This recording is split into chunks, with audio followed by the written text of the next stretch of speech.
Episode 204 स्वाति's early death. Suchitra की एक छोटी बहन थी जिसका नाम था स्वाति। मोहित ने कहानी सुनानी शुरू कर दी थी। कार की खामोशी में मोहित की आवाज गूंज रही थी। जिस साल स्वाति 16 साल की हुई उस साल वो सुचित्रा से मिलने के लिए हेडक्वार्टर्स आई थी। इंसिडेंटली वो मेरे बड़े भाई फैंटम से मिल गई। तुम तो मेरे बड़े भाई से पहले ही मिल चुकी हो। तुमने देखा है ना कि उनकी आंखें कितनी चार्मिंग है। अगर वो चाहे तो बड़ी आसानी से किसी भी लड़की को अपने प्यार के जाल में फंसा सकते हैं। बदकिस्मती से स्वाति भी उनमें से ही बन गई थी। थोड़ा सा रुककर एक गहरी सांस लेते हुए उसने आगे कहा, उस छोटी सी भोली भाली लड़की को मेरे भाई से बस ऐसे ही प्यार हो गया था। उसने ये खबर खुशी खुशी अपनी बहन को सुनाई, लेकिन उसकी बात सुनकर खुश होने के बजाय सुचित्रा काफी घबरा गई थी। उस समय उसे मेरे साथ काम करते करते करीब 10 साल तो हो ही चुके थे और वो अच्छी तरह से समझती थी कि किसके साथ मेरा रिलेशन कैसा है। उसे पता था मेरे भाई के साथ मेरे रिलेशन कभी भी अच्छे नहीं थे। अगर मेरा भाई मेरे आसपास के किसी भी इंसान में इंटरेस्ट दिखाता था तो आमतौर पर बात बिगड़ ही जाती थी। सुचित्रा ने अपनी बहन को वार्निंग भी दी थी कि ये सब सिर्फ एक चाल है, लेकिन छोटी सी लड़की अपने प्यार में इतना आगे निकल चुकी थी कि उसने किसी की भी बात नहीं सुनी। एक दिन उसने अपना मन बनाया और घर छोड़कर निकल गई। बिना कुछ सोचे समझे वो सीधे फैंटम की बाहों में चली गई। शुरुआत में चीजें फिर भी अच्छी थी। मेरा भाई उसके साथ बहुत अच्छा था। वो उसकी हर जरूरत को पूरा करता था। इनफैक्ट फैंटम ने पैम्पर करके उसे इतना स्पॉइल कर दिया जैसे उससे कोई फर्क ही नहीं पड़ता हो। स्वाति भी खासतौर पर सुचित्रा को अपने रिश्ते के साइड को दिखाना पसंद करती थी। स्वाति ये कहकर अपनी बहन का मजाक उड़ाती थी कि वो जरा भी समझदार नहीं है। स्वाति ने तो सुचित्रा को ये तक कह दिया था कि उसने मेरे लिए इतने सालों तक काम किया है, फिर भी अभी तक वो सिर्फ एक असिस्टेंट ही बनी रह गई थी। दूसरी तरफ पिछले कुछ महीनों से वो खुद मेरे भाई के साथ थी और मेरा भाई उस पर इस कदर लट्टू हो गया था कि उसे उसके सिवा कुछ और सोचता भी नहीं था। अपनी असिस्टेंट होने के बावजूद भी मैंने सुचित्रा के साथ कभी भी कोई बुरा व्यवहार नहीं किया था। मैं जानता था कि वो एक बहुत ही काबिल एम्प्लॉय है और डेफिनेटली वो मेरी जिंदगी का एक बहुत जरूरी हिस्सा भी थी। लेकिन उस दिन उनके बीच एक बहुत बड़ी बहस हो गई थी और स्वाति की बातों ने सुचित्रा को काफी चोट पहुंचाई थी। स्वाति फैंटम के पास वापस चली गई और फिर कभी भी वापस लौट कर नहीं आई। उसके बाद से सुचित्रा अक्सर छुप छुप कर रोया करती थी। एक दिन मैंने उससे इस बारे में बात की, तब जाकर उसने मुझे बताया कि उसे अपनी बहन की बहुत चिंता होती है। स्वाति की वजह से वो हमेशा चिंता में डूबी रहती थी।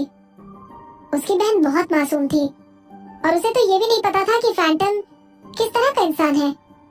स्वाति को लगता था कि उसकी खुशी कितनी आसानी से पूरी हो गई थी, लेकिन ये अफसोस की बात थी कि ये खुशी सिर्फ थोड़े समय के लिए ही थी। उसकी परियों वाली कहानी शुरू होते ही खत्म हो गई। सुचित्रा का डर बिल्कुल सही था। जैसे जैसे समय बीतने लगा उनका रिश्ता बिगड़ता गया। फैंटम की गाली गलौज और मारपीट स्वाति के लिए एक रूटीन बन गई थी और अब तो वो उसके लिए लॉयल भी नहीं था। दिन ब दिन उसकी बेवफाई बढ़ती ही जा रही थी। अब तो फैंटम स्वाति की इज्जत भी नहीं करता था। स्वाति इसे बिल्कुल नहीं झेल पा रही थी। वो बहुत दुबली हो गई थी और कुछ समय तक तो वो बीमार भी पड़ी रही थी, लेकिन फिर भी वो उसे छोड़ना नहीं चाहती थी। फैंटम के बुरे व्यवहार के बावजूद भी स्वाति अपनी बेइज्जती और दर्द सहते हुए वहीं रुकी रही। वो फैंटम के प्यार में पूरी तरह से डूब चुकी थी। उसे प्यार करते करते वो उसमें इतना खो गई थी कि वो खुद को भी भूल गई थी और अब उसकी जिंदगी में पहले जैसा कुछ भी नहीं बचा था। अपनी छोटी बहन को बचाने के लिए सुचित्रा ने मेरे सामने हाथ फैलाए और मैंने भी अपनी पूरी तरफ से कोशिश की। मैंने उसे वापस लाने के लिए एक अपॉर्चुनिटी ढूंढ भी ली, लेकिन वो जरा भी समझदार नहीं थी। वो फिर से वापस जाना चाहती थी। स्वाति ने तो अपनी बहन को कर्ज भी किया कि अपनी शादी बर्बाद करने का बदला वो उससे जरूर लेगी। स्वाति हर समय हंगामा करती रहती थी, खाने पीने से भी मना कर देती थी। इवन उसने तो सुसाइड करने की भी कोशिश की थी। आखिर सुचित्रा का दिल पिघल गया और उसने स्वाति को एक मौका दे दिया। स्वाति तुरंत फैंटम के पास वापस चली गई, लेकिन फैंटम भाई नहीं बदले थे। बचपन से ही फैंटम में वायलेंट स्ट्रीक भरी हुई थी। वो तो किसी को भी मारने से पहले एक बार भी उसके बारे में दोबारा नहीं सोचता था। उसे यही पसंद था।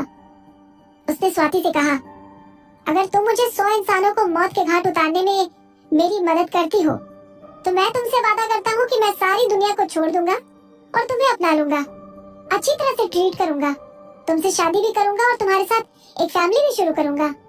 मैं सिर्फ तुम्हारे लिए अच्छा रहूंगा, मैं सिर्फ तुमसे ही प्यार करूंगा। फैंटम ने कहा और स्वाति ने उस पर विश्वास कर लिया।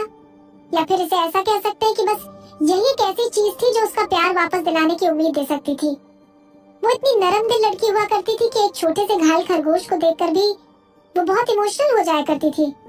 लेकिन अगले 2 सालों ने उसे पूरी तरह से बदल दिया था।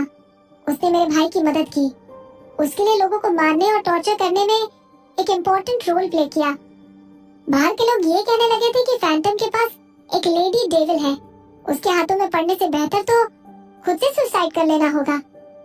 मोहित की आवाज एकदम से रूखी हो गई। उसके लिए शायद इसके बारे में बात करना काफी मुश्किल था। जिस तरह से कहानी आगे बढ़ रही थी उससे विधि काफी ज्यादा डर गई थी। उसने अनजाने में मोहित को पकड़ लिया और धीरे धीरे उसकी पकड़ और भी ज्यादा सख्त होती जा रही थी। इससे पहले कि विधि अपने सेंसेस में लौट आती, मोहित ने उसे अश्योरेंस देते हुए वापस पकड़ लिया। विदुषी, मोहित ने कहा, डरो मत, मैं हूँ यहाँ। विधि ने उसकी हथेली से निकलने वाली शांत आभा को महसूस किया। एक पल के लिए उसके डर से जकड़े हुए दिल ने जोर से धड़कना बंद कर दिया। प्लीज स्टॉप टॉकिंग, मैं और नहीं सुनना चाहती। कुछ मिनट तक शांत रहने के बाद उसने काफी धीमी आवाज में उससे रिक्वेस्ट की।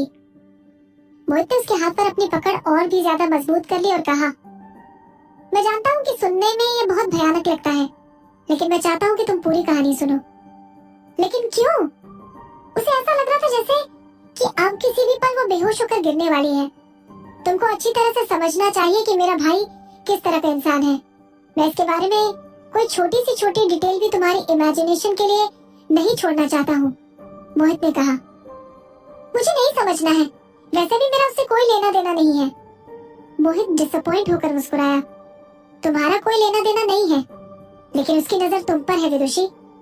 अब वो तुम्हारे करीब आने का अगला मौका ढूंढने वाला है, जैसे आज हुआ है या फिर शायद इससे भी ज्यादा बुरा। इस बार मैंने गलती की थी, मैंने रियलाइज ही नहीं किया कि वो भी इसी शहर में है और गलती से मैंने उसे स्ट्राइक करने का मौका दे दिया। अब बहुत देर हो चुकी है, उसे तुम में इंटरेस्ट है और अब जब तुमने उसे नाराज कर दिया है तो आज नहीं तो कल कुछ ना कुछ तो होता ही रहेगा। क्या होगा? विधि ने पूछा। मोहित ने कोई जवाब नहीं दिया। थोड़ी देर वहां एकदम शांति रही। फिर मोहित ने कहा, विदुषी, कहानी सुन लो, ठीक है? विधि ने कहा, मैं थोड़ा कार सिक फील कर रही हूँ। मोहित ने कार रुकवाई और उसे थोड़ा फ्रूट जूस पिलाया। जैसे उसने फ्रूट जूस सिप किया, फैंटम वापस उसके दिमाग में आ गया। वो खतरनाक तस्वीरें उसकी आंखों के सामने घूमने लगी। फैंटम चार्मिंग होने के साथ साथ बहुत खतरनाक भी था, बिल्कुल किसी जहरीले सांप की तरह। विधि ने हिम्मत जुटाई और पूछा, हाँ तो फिर क्या हुआ? और फिर मोहित ने बहुत धीरे से कहा, फिर उसने अपना वादा तोड़ दिया। अपना वादा तोड़ दिया? विधि ने अपनी आंखें बड़ी कर ली। हाँ, 100 लोगों को मारने के बाद स्वाति खुशी खुशी उसके पास गई और उसे अपना वादा पूरा करने के लिए कहा।